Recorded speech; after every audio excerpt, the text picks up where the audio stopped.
വർഷവും നിങ്ങളുടെ മുമ്പില്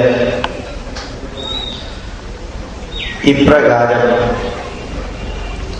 മൈക്കിന്റെ സമീപത്ത് നിൽക്കുമ്പോഴാണ്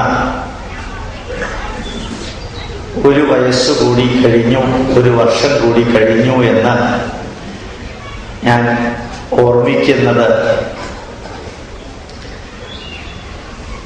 കുറേ പ്രാവശ്യമായി ഞാൻ വരുന്നു. ഇനി ഒരു 2-3 വർഷക്കാലത്തേക്ക് വേണ്ടെന്ന് വെച്ചാലോ എന്നൊരാഗ്രഹമുണ്ട്.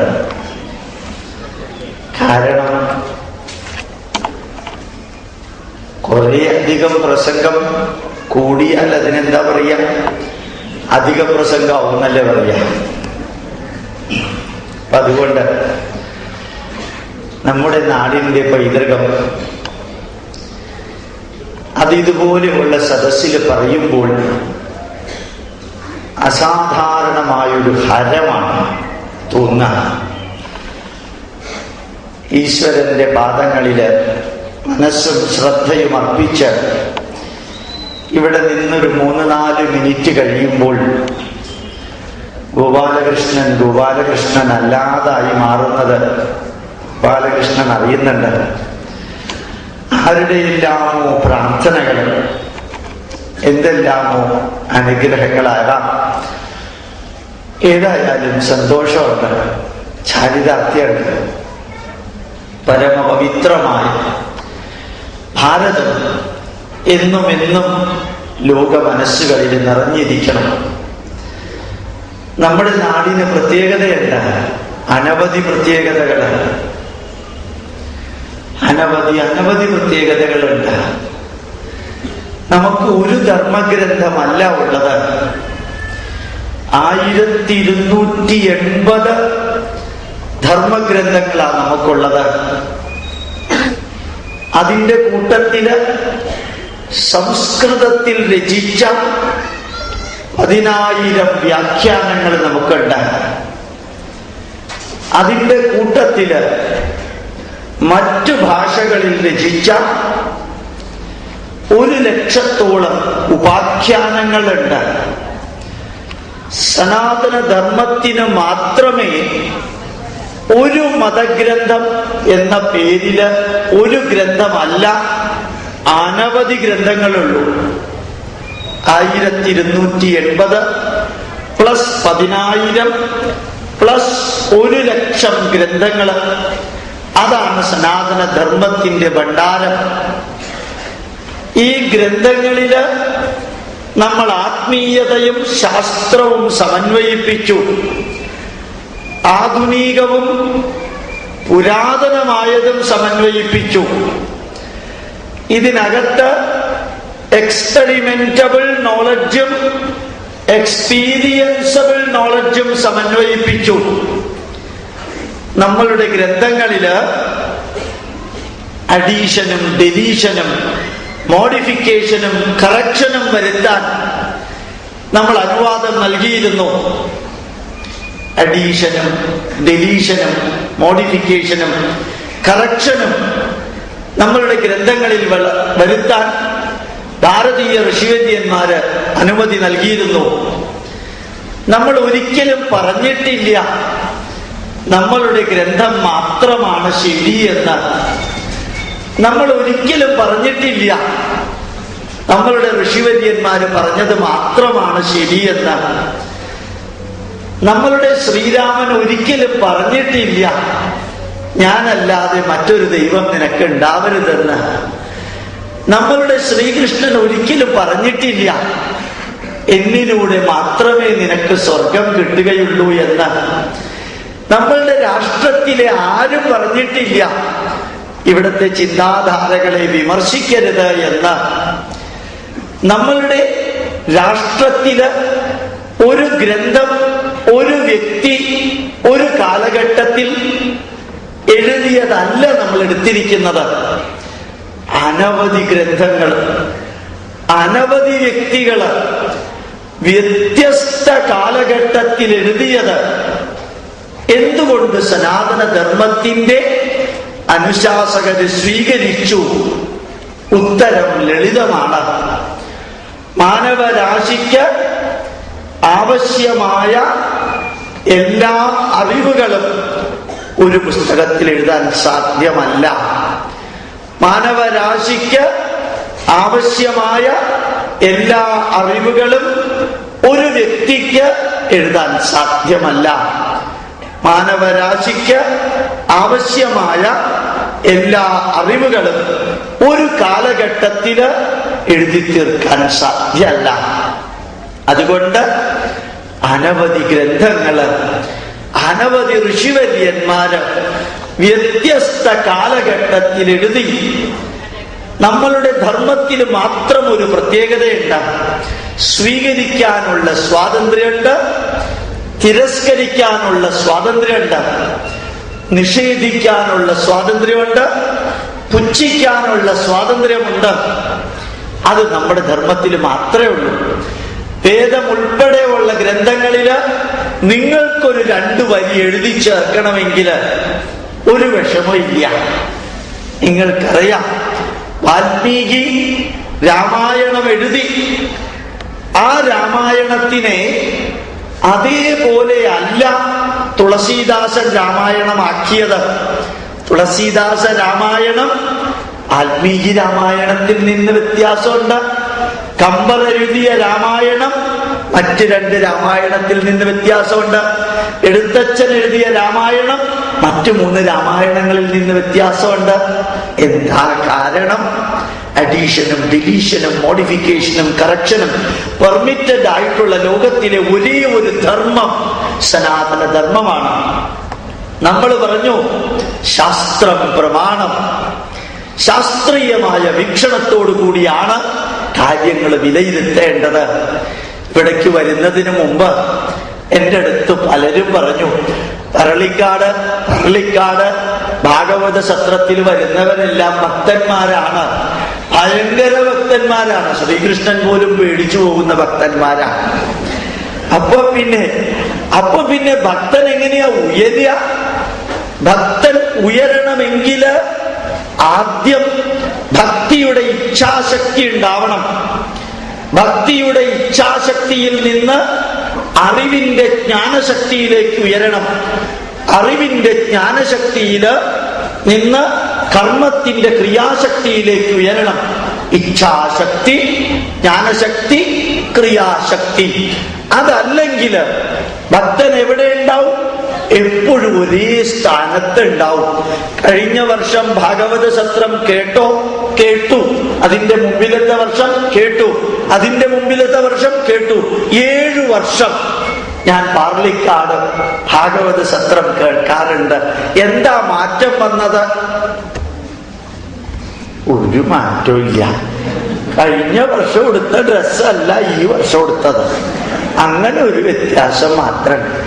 അപ്പോ stagnation is death and movement is life. മുകളിലേക്ക് ഉയരണം. കുറെ ഭക്തന്മാരെ സൃഷ്ടിക്കാനാകരുത് ഭാഗവത സത്രം. കുറെ ഭക്തന്മാരെ സൃഷ്ടിക്കാനാകരുത് ഭാഗവത സത്രം. അതിനപ്പുറത്തേക്ക് പോകണം.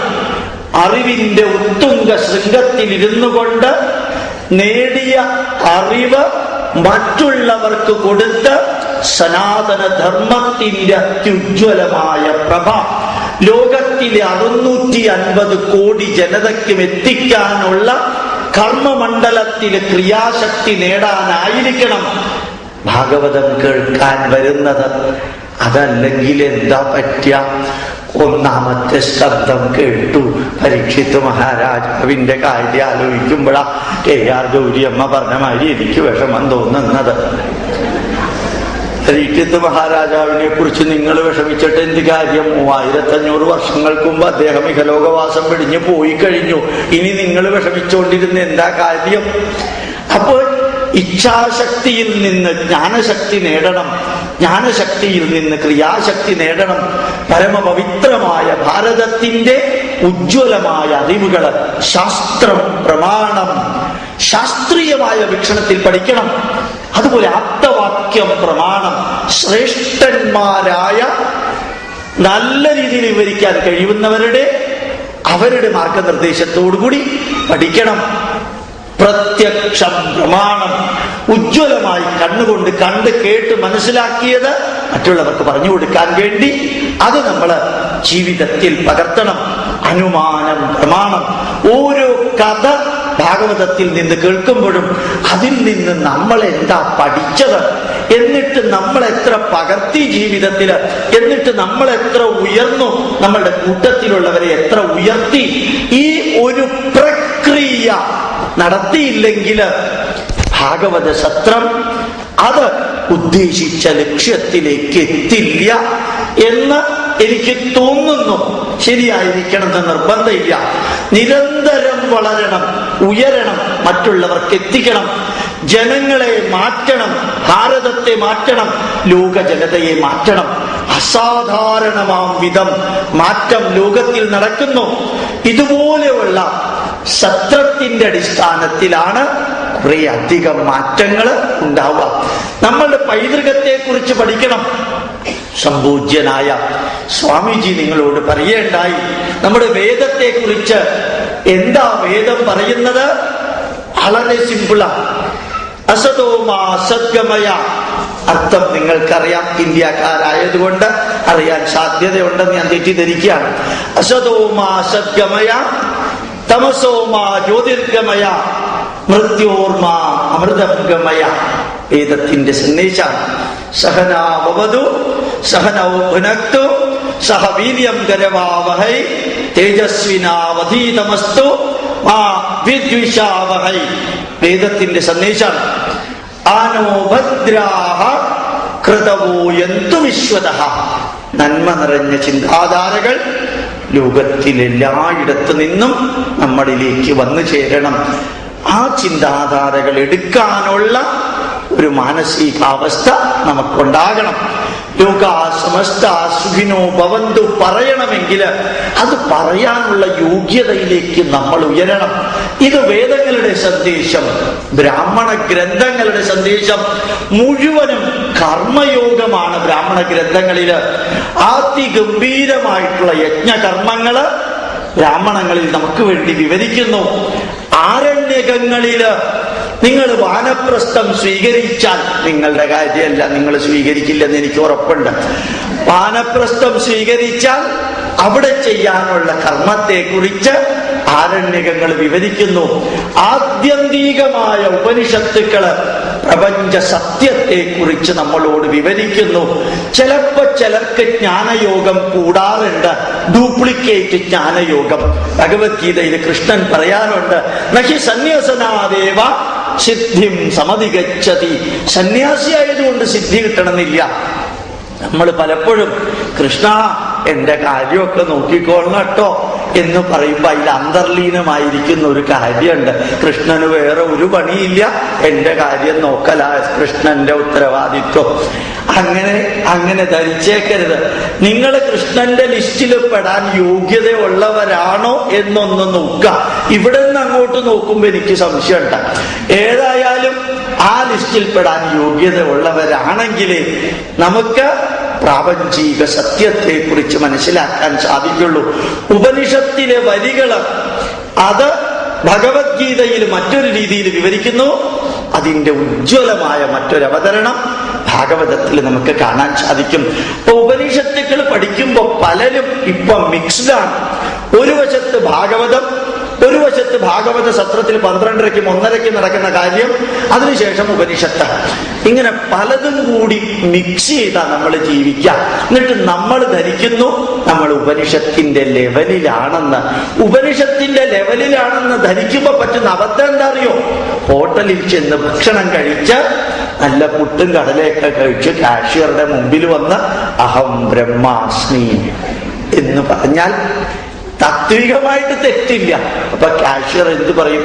അഹം ആൾസോ ബ്രഹ്മാസ്മി, ടേക്ക് ദ മണി എന്ന് പറയും. അപ്പൊ അവിടെ പറയേണ്ട ഉപനിഷത്ത് സത്യം വേറെയാണ്. അവിടെ ഉപനിഷത്ത് സത്യങ്ങള് ഈ വ്യാവഹാരിക സത്യങ്ങളിലേക്ക് കടക്കുമ്പോൾ ശ്രദ്ധിക്കണം. അത് പലപ്പോഴും നമ്മൾ ശ്രദ്ധിക്കാറില്ല. നമ്മൾ വളരെ ഉയർന്ന ലെവലിലാണ് എന്ന് ധരിച്ചുകൊണ്ട് പ്രവർത്തിക്കാൻ ഒരുമ്പെടരുത്. നമ്മൾ വളരെ ലെവലാണ്. താഴെയുള്ള ലെവല. പണ്ടത്തെ സിനിമ ടാക്കീസിൽ 30 പൈസ ടിക്കറ്റ്, അവിടെയാണ് ഇപ്പോഴും നിൽക്കുന്നത്. എന്താ കാരണം? ഞാൻ ഓർമ്മിപ്പിക്കാൻ ആഗ്രഹിച്ചത്, ഭാഗവതത്തിൽ നിൽക്കരുത്, ഭാഗവതത്തിൽ നിന്ന് ഉയരണം.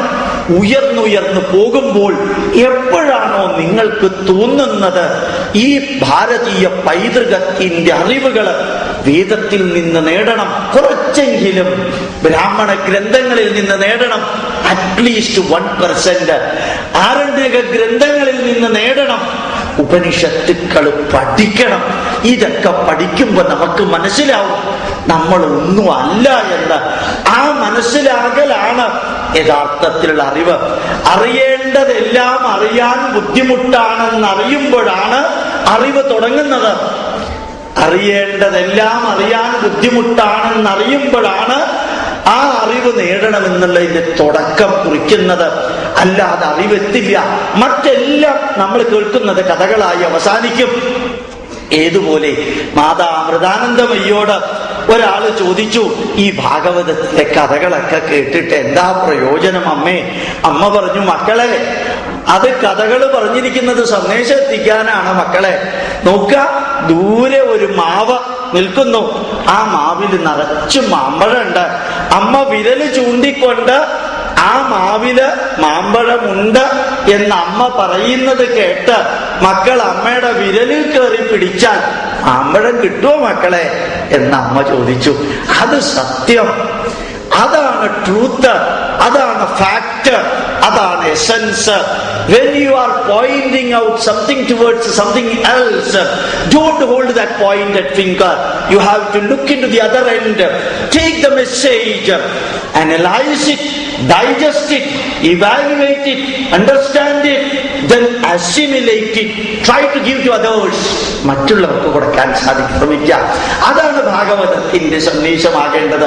അപ്പൊ വേദ സന്ദേശം, ബ്രാഹ്മണ സന്ദേശം, ആരണ്യക സന്ദേശം, ഉപനിഷത്ത് സന്ദേശങ്ങള്. തൊട്ട് ചുവട്ടില് ശിക്ഷാ ഗ്രന്ഥങ്ങളുണ്ട്. വേദം എങ്ങനെ ചൊല്ലണം എന്ന് പറയുന്നത്. നിരുക്ത ഗ്രന്ഥങ്ങളുണ്ട്. വേദത്തിലെ സംസ്കൃത വാക്കുകള് എങ്ങനെയാ ഉത്ഭവിച്ചത്. വ്യാകരണമുണ്ട്. വേദ സംസ്കൃതത്തിന്റെ ഗ്രാമർ വിവരിക്കുന്നു. ഛന്ദശാസ്ത്രം, വേദവരികള് എഴുതിയതിന്റെ നിയമം എന്താണ്. അതുപോലെ തന്നെ കൽപ്പശാസ്ത്രം, ഞാനും നിങ്ങളും ആചരിക്കുന്ന ആചാരങ്ങള് ആരാണ് എഴുതിയത്, എന്നാണ് എഴുതിയത്, എങ്ങനെയാണ് എഴുതിയത്, എന്തിനാണ് എഴുതിയത് എന്നുള്ളത് ബോധ്യപ്പെടുത്തുന്ന ഗ്രന്ഥങ്ങൾ ഭാരതത്തിലുണ്ട്. അതിന്റെ പേരാണ് കൽപ്പശാസ്ത്രം. ഈ പേരെങ്കിലും നിങ്ങൾ ഓർക്കണം. ഭാര്യ ഭർത്താക്കന്മാര്, മാതാവ് പിതാവ്, മക്കള്, രാജാവ്, ആചാര്യൻ, പുരോഹിതൻ, സന്യാസി, ഭ്രാതാവ്, സർവരും അനുഷ്ഠിക്കേണ്ട ആചാരങ്ങളെ കോഡിഫൈ ചെയ്ത് കാലാകാലങ്ങളില് എഡീഷനും ഡിലീഷനും മോഡിഫിക്കേഷനും കറക്ഷനും വരുത്തിയിട്ട് 5ാമത്തെ വേദാംഗമായ കൽപ്പശാസ്ത്രത്തില് വിവരിച്ചിട്ടുണ്ട്. ഒന്നുകൂടി പുറകോട്ട് പോവാണ്. ശിക്ഷാ ഗ്രന്ഥങ്ങള് വേദം എങ്ങനെ ചൊല്ലണം, നിരുക്ത ഗ്രന്ഥങ്ങള് വേദത്തിലെ പദങ്ങൾ എങ്ങനെ ഉണ്ടായി, അതുപോലെ തന്നെ ഛന്ദശാസ്ത്രം വേദവരികൾ എങ്ങനെ എഴുതി, വ്യാകരണം വേദത്തിന്റെ ഗ്രാമർ എന്ത്, കൽപ്പശാസ്ത്രം നമ്മൾ ജീവിതത്തിൽ അനുഷ്ഠിക്കുന്ന ആചാരങ്ങള് എങ്ങനെയാണ് കോഡിഫൈ ചെയ്ത് എഴുതിയിരിക്കുന്നത്. 6ാമത്തെ വേദാംഗം ജ്യോതിഷം. ശബരിമലയിൽ പ്രശ്നം വെച്ച് പ്രശ്നം ഉണ്ടാക്കിയത് ഉൾപ്പെടെ ഉള്ളത് വരുന്നത് അതിനകത്താണ്. 6ാമത്തെ വേദാംഗമായ ജ്യോതിഷത്തിനകത്ത്. അപ്പൊ ആദ്യത്തെ ലെയറിലുള്ളത് എന്താണ് ഒന്നോർക്ക. വേദങ്ങള്, ബ്രാഹ്മണ ഗ്രന്ഥങ്ങള്, ആരണ്യകങ്ങള്, ഉപനിഷത്തുകള്. 2ാമത്തെ ലെയറിൽ വരുന്നത് എന്താണ്? ശിക്ഷ, നിരുക്തം, വ്യാകരണം, ഛന്ദശാസ്ത്രം, കൽപ്പശാസ്ത്രം, ജ്യോതിഷം. അടുത്ത ലെയറിൽ വരുന്നു ഉപവേദങ്ങൾ. ഉപവേദങ്ങൾ സബ്സിഡിയറി ആയിട്ട് വരുന്നു. Arthashastra, economics, Dhanurveda, science of archery, Gandharvaveda, science of music, Ayurveda, science of health, Vastu, science of civil engineering 5 subsidiary ആയിട്ട് വരുന്നു. വളരെ രസമാണ്. നമ്മളുടെ നാട്ടിൽ അറിവിന്റെ കൂമ്പാരം ഉണ്ടായത്. ഇതൊക്കെ കൂടി കാണുമ്പോൾ ചിലപ്പോൾ എനിക്ക് തോന്നാറുണ്ട്, ഇത്രയും അധികം അറിവുള്ള നാട് ആയതുകൊണ്ട് ഈ നാട് ഇങ്ങനെ പോകുന്നത്.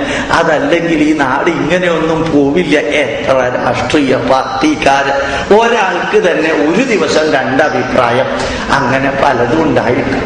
ജപ്പാനിൽ നിന്നൊരു വലിയ നിരീശ്വരവാദി ഇന്ത്യയിലേക്ക് വന്നു 2 മാസം മുമ്പ്.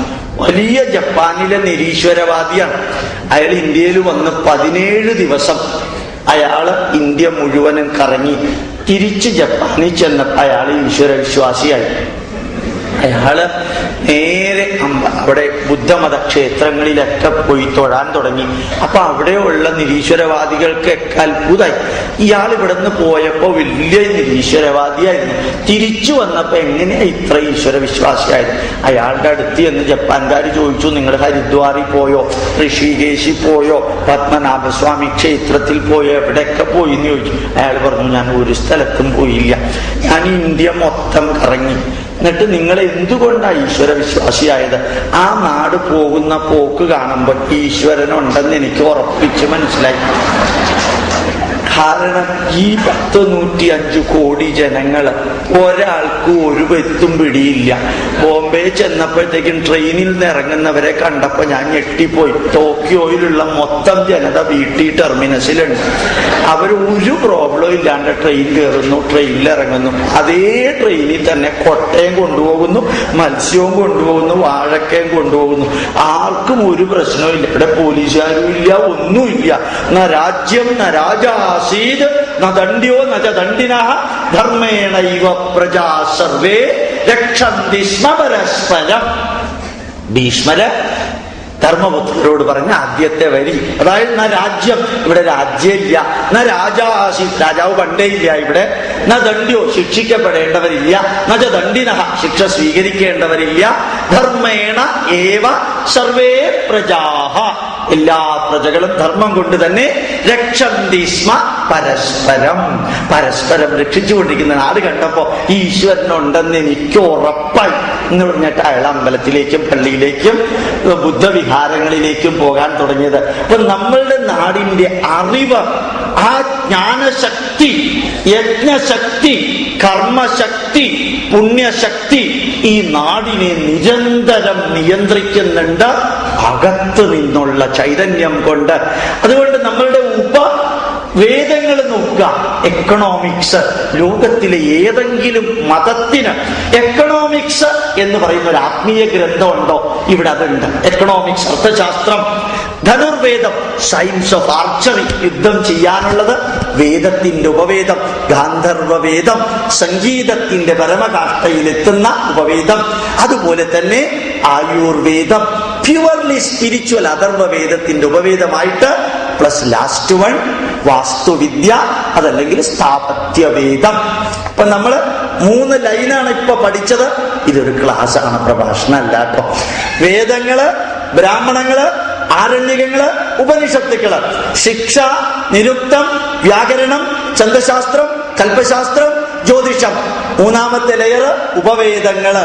എക്കണോമിക്സ് എന്ന അർത്ഥശാസ്ത്രം, ധനുർവേദം, ഗാന്ധർവവേദം, ആയുർവേദം, സ്ഥാപത്യവേദം. ചുവട്ടില് 6 ദർശനങ്ങള്. നല്ല ദർശനം. നമ്മുടെ വൈശേഷികം, പതഞ്ജലിയുടെ യോഗ, ന്യായശാസ്ത്രം, അതെല്ലാം ചുവട്ടില് 6 എണ്ണമായിട്ട് വരും. ആ ലെവലിലേക്ക് നിങ്ങളിപ്പൊ കടക്കണ്ട. പിന്നീട് അതിന്റെ പേര് പഠിച്ചാൽ മതി. അതിന്റെ താഴത്തേക്ക് ഇറങ്ങുമ്പോഴാണ് 18 പുരാണങ്ങളും 18 മഹാപുരാണങ്ങളും. അവിടെ നിന്നാ ഇന്ന് നമുക്ക് തുടങ്ങേണ്ടത് പ്രഭാഷണം. കുറച്ച് സമയമേ ഉള്ളൂ. കൃത്യം ക്ലോക്ക് ഇവിടെ വെച്ചിട്ടുണ്ട്. കഴിഞ്ഞ പ്രാവശ്യം നോട്ട് കിട്ടിയ മാതിരി കിട്ടാതിരിക്കാൻ അതിനകത്ത് നിർത്തണം. അതുകൊണ്ട് യഥാർത്ഥത്തില് ശരിക്കു പറഞ്ഞാൽ ഈ പുരാണങ്ങൾ എന്തിനാണ്? കഴിഞ്ഞ ക്ലാസ്സിൽ ഞാൻ പറഞ്ഞു, കഴിഞ്ഞ വർഷം പറയേണ്ടായി.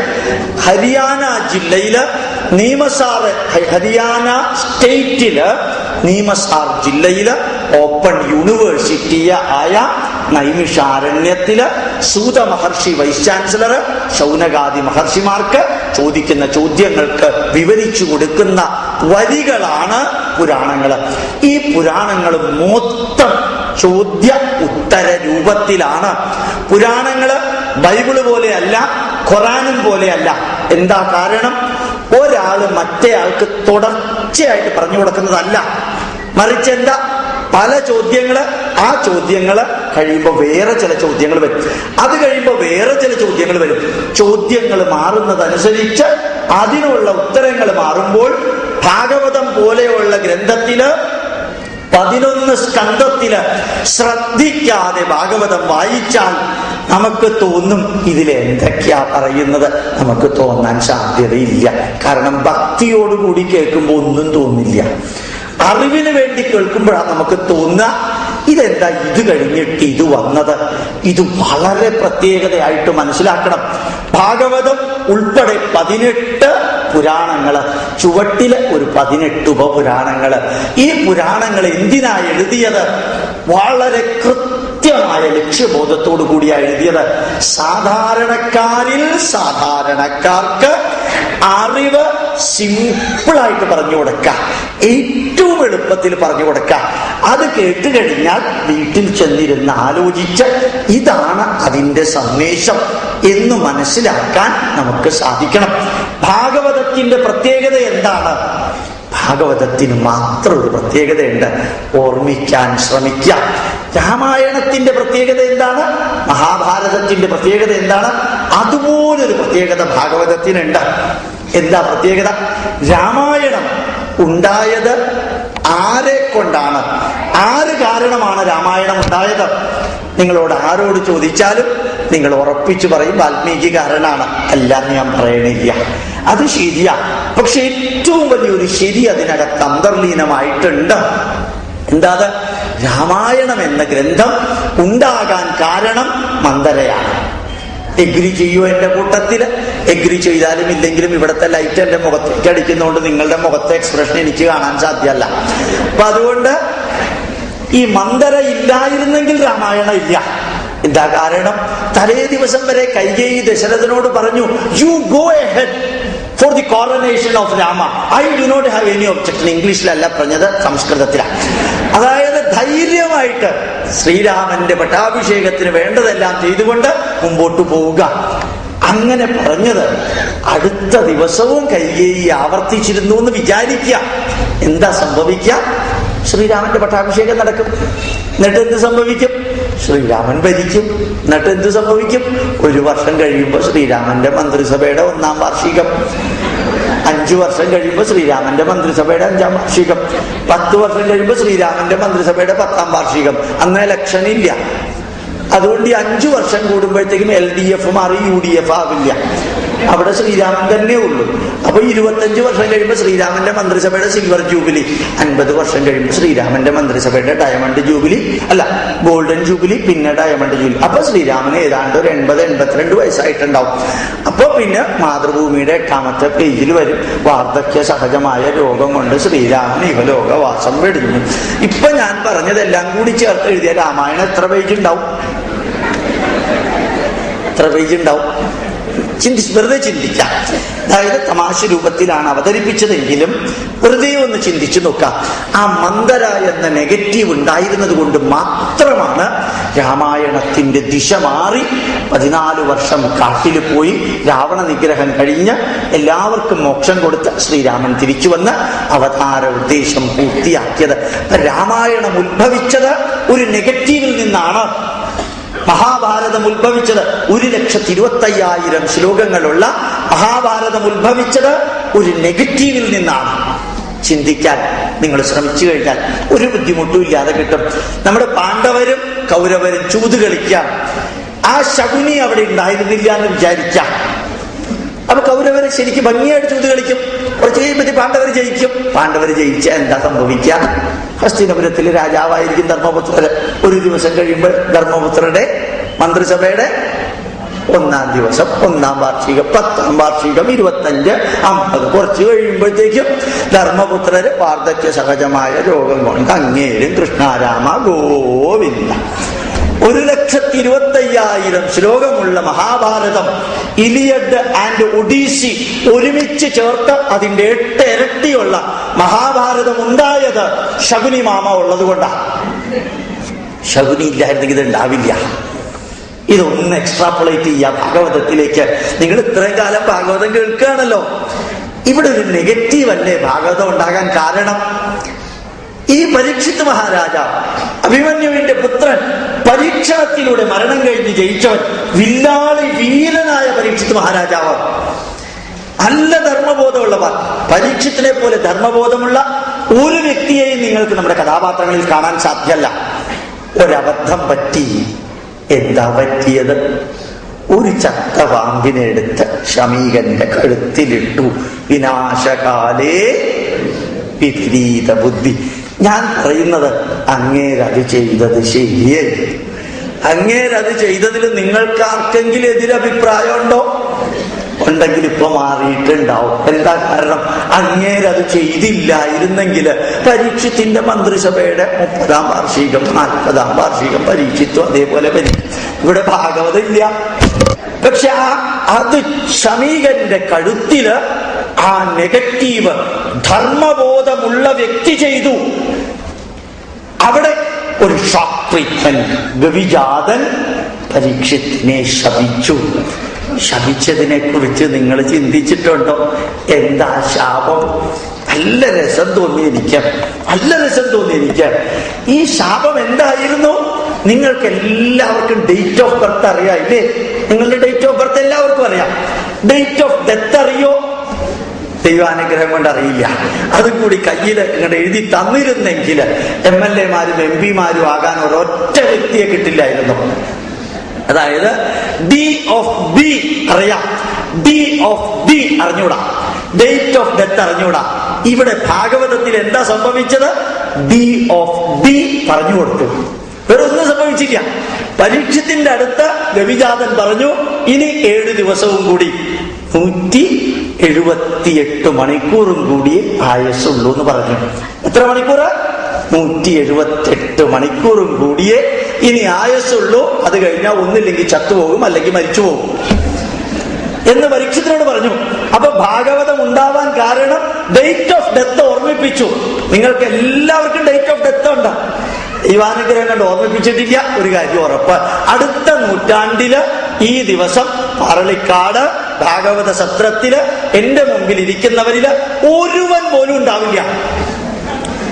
ഒറ്റയാൾ പോലും ഉണ്ടാവില്ല. ഒന്നിലേക്ക് ചത്തിട്ടുണ്ടാവും, അല്ലെങ്കിൽ ഇഹലോകവാസം വെടിഞ്ഞിട്ടുണ്ടാവും, അല്ലെങ്കിൽ സ്വർഗത്തിലേക്ക് പോയിട്ടുണ്ടാവും, അല്ലെങ്കിൽ സമാധിയായിട്ടുണ്ടാവും, അതല്ലെങ്കിൽ നാട് നീങ്ങിയിട്ടുണ്ടാവും, അതല്ലെങ്കിൽ ഏതാ വാക്ക് നിങ്ങൾക്ക് ഇഷ്ടമുള്ളത് ഉപയോഗിക്കാം. നിങ്ങൾക്ക് പറ്റിയത്. ഒരു പ്രയോജനം ഇല്ലാത്ത പാർട്ടി നിങ്ങളുടെ ഇടയ്ക്ക് ഉണ്ടെങ്കിൽ ചത്തിട്ടുണ്ടാവും ഉപയോഗിക്കാം. കുറച്ച് പ്രയോജനമുള്ളവർ മരിച്ചിട്ടുണ്ടാവും, കുറെ അധികം പ്രയോജനമുള്ളവർ സ്വർഗത്തിലേക്ക് പോയിട്ടുണ്ടാവും, ഇഹലോകവാസം വെടിഞ്ഞിട്ടുണ്ടാവും. രാജാക്കന്മാരും എല്ലാവരും എന്റെ മുമ്പിൽ ഇരിക്കുന്നുണ്ടെങ്കിൽ അവർ നാട് നീങ്ങിയിട്ടുണ്ടാവും. അങ്ങനെയൊക്കെയുള്ള വാക്കുകളാണ് ഉപയോഗിക്കുന്നത്. ഈ വാക്കുകളൊക്കെ ജീവിച്ചിരുന്നപ്പോ എന്ത് ചെയ്തു എന്ന് അടിസ്ഥാനമാക്കിയിട്ടാണ് ഉപയോഗിക്കുന്നത്. മരിക്കുമ്പോ എങ്ങനെ മരിച്ചു എന്നുള്ളതല്ല, ജീവിച്ചിരിക്കുമ്പോ എന്താ ചെയ്തു എന്നുള്ള അടിസ്ഥാനത്തിലാണ്. ഇവിടെ പരീക്ഷിത് മഹാരാജാവിന്റെ അടുത്ത് ഈ ഗവിജാതൻ കൃത്യമായിട്ട് മരണത്തിന്റെ ഡേറ്റ് അങ്ങ് കൊടുത്തു. ശാപരൂപത്തില് ധർമ്മബോധമുള്ള പരീക്ഷിത് മഹാരാജാവ് അടുത്ത് എന്താ ചെയ്യാ? നിങ്ങൾക്ക് ഡേറ്റ് ഓഫ് ഡെത്ത് തന്നാൽ നിങ്ങൾ എന്ത് ചെയ്യും? അട്ടർ കൺഫ്യൂഷനില്ല. ഇപ്പൊ ഒന്നില്ലെങ്കിൽ നാളെ ഉച്ചക്കെങ്കിലും എന്തെങ്കിലുമൊക്കെ കിട്ടുന്ന ഓർമ്മിച്ചിരിക്കാൻ നമുക്ക്. പക്ഷെ ഇപ്പൊ ഇതൊന്നുമില്ല. ഇനി കൃത്യം അടുത്ത ദിവസം, അടുത്ത ആഴ്ച, ഈ ദിവസം, അടുത്ത ശനിയാഴ്ച ആവുമ്പോഴത്തേക്ക് മരിച്ചിട്ടുണ്ടാവും എന്ന് നിങ്ങളോട് ആരെങ്കിലും പറഞ്ഞാൽ അപ്പൊ എല്ലാവരും പറയുന്നു 916 എനിക്കത് വേണ്ട, 916 വേണ്ട, ബോംബെ ഡൈയിങ് വേണ്ട, 40% ക്രിസ്തുമസ് റിഡക്ഷൻ വേണ്ട, നവവത്സരത്തിന്റെ അടിപൊളി ഓഫർ വേണ്ട. എന്താ കാരണം? അടുത്ത ശനിയാഴ്ച ഞാൻ പോവാണ്, പാസ്പോർട്ടും വിസ എടുത്തിട്ടെ. ഇനിയിപ്പോ ഉള്ളത് തന്നെ എന്ത് ചെയ്യുന്നു ഇങ്ങനെ ആലോചിച്ചുകൊണ്ടിരിക്കുക. ചിലപ്പോ അതിനു മുമ്പ് തന്നെ ഹാർട്ട് അറ്റാക്ക് വന്ന് തീർന്നു എന്ന് വരും. ഇവിടെയാണ് പരീക്ഷിത് മഹാരാജാവ് മാറിയത്. എങ്ങനെ മാറി? ഗംഗാതീരത്ത് കൂടെ പരീക്ഷിത് മഹാരാജാവ് നടന്നു. നിങ്ങളും കൂട്ടത്തിൽ നടക്കുകയാണെന്ന് വിചാരിക്കുക. ഭാഗവതം വായിക്കുമ്പോ എല്ലാവരോടും പരീക്ഷിച്ച് പറഞ്ഞു, എന്റെ ജീവിതം എണ്ണപ്പെട്ടു. ധർമ്മബോധമുള്ള രാജാവായിരുന്നു, പാണ്ഡവ കുലത്തിന്റെ മഹത്വമേറിയവനായിരുന്നു. എന്റെ മരണം അടുത്തു, എന്നെ സഹായിക്കണം. കരയ പരീക്ഷിത് മഹാരാജാവ്. ശ്രീ ശുക ബ്രഹ്മർഷി വിളിച്ച് പറയാ, പരീക്ഷിത് മഹാരാജൻ, അങ്ങക്ക് ഞാൻ ധർമ്മോപദേശം നൽകാം. അങ്ങയുടെ മരണത്തെ ഞാൻ ഇല്ലാതെയാക്കാന്ന് പറഞ്ഞില്ല ശ്രീ ശുക ബ്രഹ്മർഷി. ശ്രീ ശുക ബ്രഹ്മർഷിക്ക് വേണമെങ്കിൽ പറയാമായിരുന്നു, don't worry, I will say that when your death is postponed indefinitely. മന്ത്രിസഭ തീരുമാനം മാതിരി ഇൻഡെഫിനിറ്റ്ലി പോസ്റ്റ്പോൺ ചെയ്യാനൊന്നും സാധിക്കില്ല. ഡെത്ത് തന്നെയാണ്. കിട്ടിയ വരം ശാപമായാലും അത് തന്നെയാണ്. അതുകൊണ്ട് അവിടെ നിന്ന് പരീക്ഷിത് മഹാരാജാവിനെ അടുത്ത് വിളിച്ചിരുത്തിയിട്ട് ശ്രീ ശുക ബ്രഹ്മർഷി വിവരിക്കുക. അതിലൂടെ ഭാഗവതത്തിലൂടെ നിങ്ങൾ പോയി കഴിഞ്ഞാൽ ഉറപ്പിച്ച് ഞാൻ പറയാം, നിങ്ങൾ ഭക്തന്മാരാവില്ല, നിങ്ങൾ കർമ്മയോഗികളും ജ്ഞാനയോഗികളുമാകും. ഈ 1-ാമത്തെ സ്കന്ധത്തില് നെഗറ്റീവിനെ കുറിച്ചും പരീക്ഷത്തിന്റെ അവസ്ഥയെക്കുറിച്ചും ശ്രീശുക ബ്രഹ്മർഷി വിവരിച്ച കാര്യങ്ങളുമെല്ലാം പറഞ്ഞ് ഭാഗവതത്തിൽ നമ്മൾ 2-ാമത്തെ സ്കന്ധത്തിലേക്ക് കിടക്കാം. ആ 2-ാമത്തെ സ്കന്ധത്തില് അത്ഭുതകരമാം വിധം പരീക്ഷിത് മഹാരാജാവിനോട് ശ്രീശുക ബ്രഹ്മർഷി പ്രപഞ്ചത്തെ കുറിച്ച് വിവരിക്കാം. പ്രപഞ്ചത്തെക്കുറിച്ച്, സൃഷ്ടിസ്ഥിതി സംഹാരത്തെക്കുറിച്ച്, മഹാവിഷ്ണുവിനെ കുറിച്ച്, പ്രപഞ്ച പുരുഷ ചൈതന്യത്തെക്കുറിച്ച്, എല്ലാത്തിനെയും കുറിച്ച് 2-ാമത്തെ സ്കന്ധത്തിൽ വിവരിച്ചു. എന്തിനു വേണ്ടിയാ ഇത് വിവരിച്ചത്? വളരെ വളരെ വ്യക്തമായ ഉദ്ദേശമുണ്ട്. പുരാണ കഥയല്ലാതെ അത് നിങ്ങൾക്ക് വിരൽ ചൂണ്ടി നൽകുന്ന ജീവിതോപദേശം.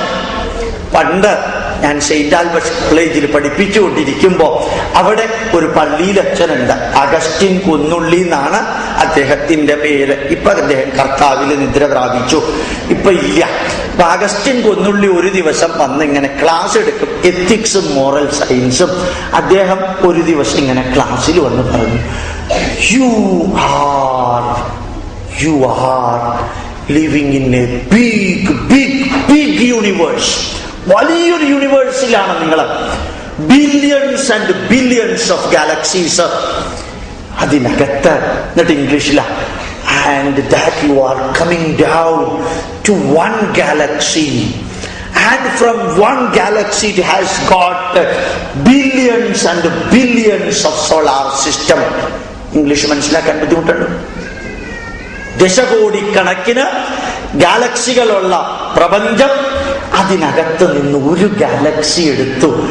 ആ ഗാലക്സിക്കകത്ത് ദശകോടിക്കണക്കിന് ബില്യൺസ് ഓഫ് സോളാർ സിസ്റ്റം. അതിനകത്ത് ഒരു സോളാർ സിസ്റ്റം നമ്മൾ എടുത്തു, നമ്മളുടെ സോളാർ സിസ്റ്റം. ആ അനവധി സോളാർ സിസ്റ്റങ്ങളിൽ ഒരു സോളാർ സിസ്റ്റത്തില് അനവധി പ്ലാനറ്റുകളും മറ്റ് ധൂമകേതുക്കളുമുണ്ട്. അതിനകത്ത് നിന്ന് ഒരു പ്ലാനറ്റ് നമ്മൾ എടുത്തു. ഒരു പ്ലാനറ്റ്, ആ പ്ലാനറ്റിനകത്ത് 7 ഭൂഖണ്ഡങ്ങളുണ്ട്. ആ ഭൂഖണ്ഡത്തിൽ ഒരു ഭൂഖണ്ഡം നമ്മൾ എടുത്തു, ഏഷ്യൻ കോണ്ടിനെന്റ്. ആ ഏഷ്യൻ കോണ്ടിനെന്റിനകത്ത് ധാരാളം രാജ്യങ്ങളുണ്ട്. അതിനകത്തുനിന്ന് ഒരു രാജ്യം, ഭാരതം, നമ്മൾ എടുത്തു. അതിനകത്ത് പല ക്ഷേത്രങ്ങളുണ്ട്. തമിഴ്നാടിനെ രാമക്ഷേത്രം എന്ന് പറയും, ആന്ധ്രാപ്രദേശിനെ ശ്രീനിവാസ ക്ഷേത്രം എന്ന് പറയും, ഒറീസയെ ജഗന്നാഥ ക്ഷേത്രം എന്ന് പറയും, കർണാടകത്തെ ഭാസ്കര ക്ഷേത്രം എന്ന് പറയും, മഹാരാഷ്ട്രയെ സൗരാഷ്ട്ര ക്ഷേത്രം എന്ന് പറയും, കേരളത്തിനെ പരശുരാമ ക്ഷേത്രം എന്ന് പറയും. അപ്പോ ഭാരതത്തിലെ പരശുരാമ ക്ഷേത്രത്തിലേക്ക് വന്നു. പരശുരാമ ക്ഷേത്രത്തിൽ നിന്ന് നമ്മൾ എറണാകുളത്തേക്ക് വന്നു. എറണാകുളത്ത് നിന്ന് നമ്മൾ സെയിന്റ് ആൽബർട്ട്സ് കോളേജിലേക്ക് വന്നു. സെയിന്റ് ആൽബർട്ട്സ് കോളേജിലെ 2-ാമത്തെ നിലയിലുള്ള ക്ലാസ് മുറിയിലേക്ക് വന്നു. ക്ലാസ് മുറിക്കകത്ത് ഇത്രയും സൗകര്യമുള്ളപ്പോ ഈ കസേരയുടെ മുമ്പില് I am doctor Konnulli standing here. ആരാണ്? Doctor Konnulli standing. So where I am standing? I am standing in front of a chair which is there in one of the classroom of St. Albert's College. The St. Albert's College is in Ernakulam. Ernakulam is in Kerala. Kerala is in India. India is in Asian continent. Asian continent is in the Earth. Earth is one of several planets and that is present in the solar system. Like that, billions of solar systems are there. That is one of the solar system in the galaxy. Like that, billions and billions of galaxies are there. Could you understand what I said? എന്ന് കൊന്നുള്ളി ഞങ്ങളോട് ചോദിക്കുമ്പോൾ ഞങ്ങൾക്ക് മനസ്സിലാവും. അദ്ദേഹത്തിന് തലയ്ക്ക് സുഖമില്ല. പക്ഷെ അദ്ദേഹത്തിന് നല്ല ബോധമുള്ള മനുഷ്യനാണ്. 18 പേജ് മാത്തമാറ്റിക്സ് തീസിസ് എഴുതി PhD കിട്ടിയ ആളാ. വലിയ PhD. ഇവിടെ 2ാമത്തെ സ്കന്ധത്തില് പരീക്ഷിത്ത് മഹാരാജാവ് നമ്മളെ പരീക്ഷിത്ത് മഹാരാജാവിനോട് ശ്രീശുക ബ്രഹ്മർഷി ഓർമ്മിപ്പിക്കുന്നത് ഇത് തന്നെയാണ്. പരീക്ഷിത്ത് മഹാരാജൻ, you are worrying about death. You are nothing, insignificantly small creature in this universe. മനസ്സിലായല്ലോ? 63 കിലോഗ്രാം ഭാരമുണ്ട് എനിക്കും നിങ്ങൾക്കും. തലക്കനുണ്ടെങ്കിൽ 95 കിലോഗ്രാം. അതിൻ്റെ അകത്ത് ഒരു 27 കൂടി ചേർത്ത്. അപ്പൊ തലക്കനം ഇല്ലെങ്കിൽ 65 കിലോഗ്രാം ശരീരത്തിന്റെ ഭാരം. ഇതിന് ഏതാണ്ട് ഒരു 70 വർഷം നമ്മൾ ജീവിക്കണം. ഏതാണ്ട് 60 ടൺ ഭക്ഷണം കഴിക്കുന്നു. ഒരു പ്രയോജനവും ഇല്ല. 60 ടൺ ഭക്ഷണം കഴിച്ച് പിന്നെ അവസാനം കട്ടിലിൽ കിടന്ന് കുറെ വലിക്കും. അവസാനം 8ാം ഭാവത്തിൽ ശനിയുണ്ടെങ്കിൽ എളുപ്പത്തിലൊന്നും ചാവുകയില്ല, ഇങ്ങനെ കിടക്കും. അപ്പൊ ഇതെല്ലാം കഴിഞ്ഞ് നമ്മളെ കുറിച്ചൊന്ന് ഓർക്കാം. പരീക്ഷിത്ത് മഹാരാജാവേ, താൻ ആരാടോ എന്ന് ശ്രീശുക ബ്രഹ്മർഷി സ്നേഹത്തോടു കൂടി ചോദിക്കുന്നത് എന്തിനാറിയോ? ഇത്രയും വലിയ പ്രപഞ്ചത്തില് you are only a minutest particle. You are worrying about death and life എന്നൊന്ന് ബോധ്യപ്പെടുത്താനാണ് 2ാമത്തെ സ്കന്ധം. നിങ്ങളത് കേട്ടപ്പോ നിങ്ങൾക്ക് വല്ലതും തോന്നിയോ? എനിക്ക് തോന്നിയത് ഇതാ. നിങ്ങൾക്കും അങ്ങനെ തോന്നിയാലേ ഭാഗവതം കേൾക്കുന്നില്ല.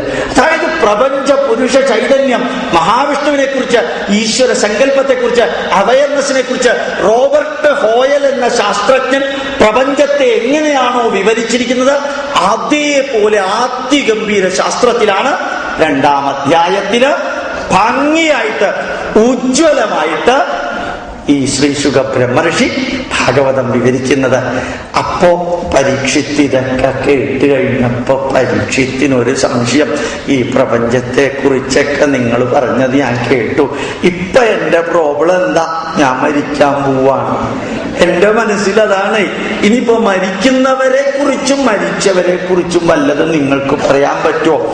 അപ്പോഴാണ് 3ാം സ്കന്ധത്തില് ശ്രീശുക ബ്രഹ്മർഷിയോട് പരീക്ഷിച്ച് ചോദിക്കുന്നത്, ധൃതരാഷ്ട്രർക്ക് എന്താ പറ്റിയത്?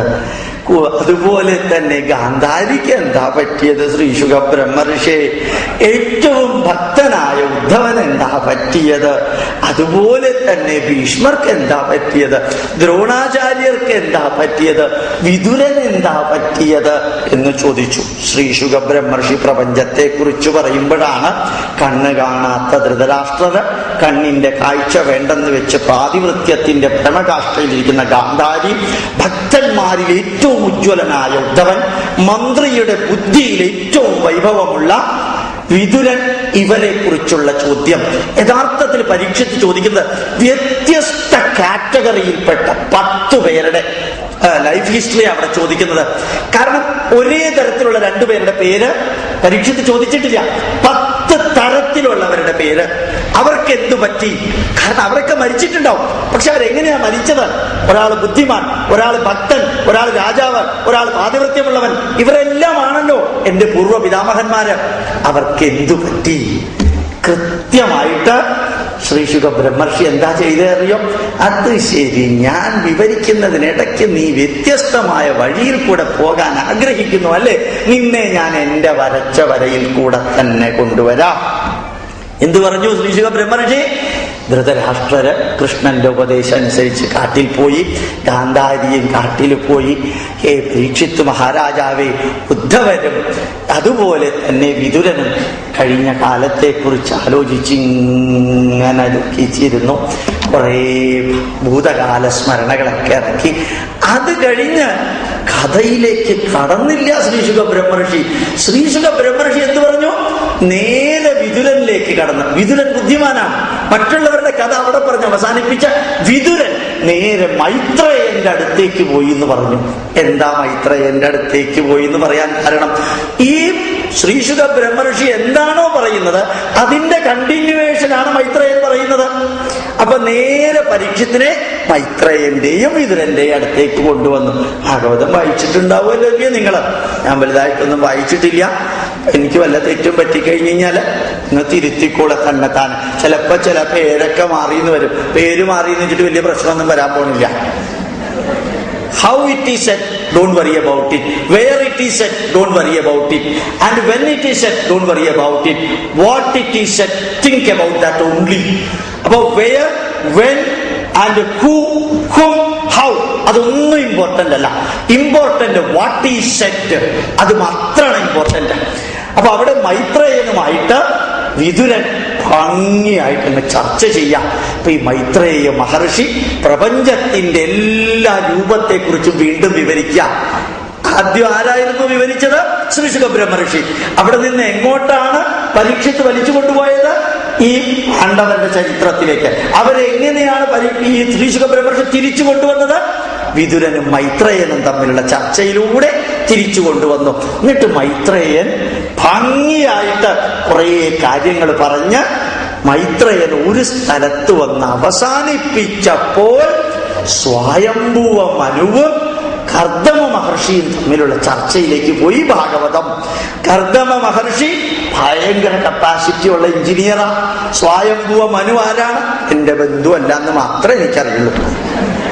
അപ്പൊ സ്വയംഭുവ മനു നേരെ കർദമ മഹർഷിയോട് ഇതേ ലോക തത്വത്തെ കുറിച്ച് പറയാൻ. ഭാഗവതം കഥയല്ല. നമ്മുടെ തെറ്റിദ്ധാരണയാ ശ്രീകൃഷ്ണന്റെ കഥയാണ് ഭാഗവതം. ശ്രീകൃഷ്ണൻ വരുന്നത് 10ാമത്തെ സ്കന്ധത്തിലെ 90 അധ്യായങ്ങളിലാ. ഈ 9 സ്കന്ധം ഇപ്പുറത്തും 11ാം സ്കന്ധം അപ്പുറത്തും ഒന്ന് ആലോചിച്ച് നോക്കുക. നമ്മൾ ഭാഗവതം കൃഷ്ണനാണെന്ന് പറയുന്നതിൽ തെറ്റൊന്നുമില്ല കേട്ടോ. പക്ഷേ ആ കൃഷ്ണനാണ് മൊത്തം. ഇവിടെ നിന്ന് കൃഷ്ണൻ വന്നിട്ടേ ഇല്ല. കർദമ മഹർഷി ആരാ? Super engineer. ദേവഹൂതിയെ വിവാഹം കഴിക്കണമെന്ന് തീരുമാനിച്ചു. ദേവഹൂതി പറഞ്ഞു എനിക്കൊരു വിമാനം വേണം. ചെറിയ ആഗ്രഹമൊന്നുമല്ല, ഒരു വിമാനം. അപ്പോ ഭാരതത്തിൽ അന്ന് ലഭ്യമായ സർവ എഞ്ചിനീയറിംഗ് ടെക്നോളജിയും ഉപയോഗിച്ച് കർദമ മഹർഷി ദേവഹൂതിക്കൊരു വിമാനം ഉണ്ടാക്കി കൊടുക്കാം. രത്ന അങ്കിലമാണ്, രത്നം നിറച്ചത്.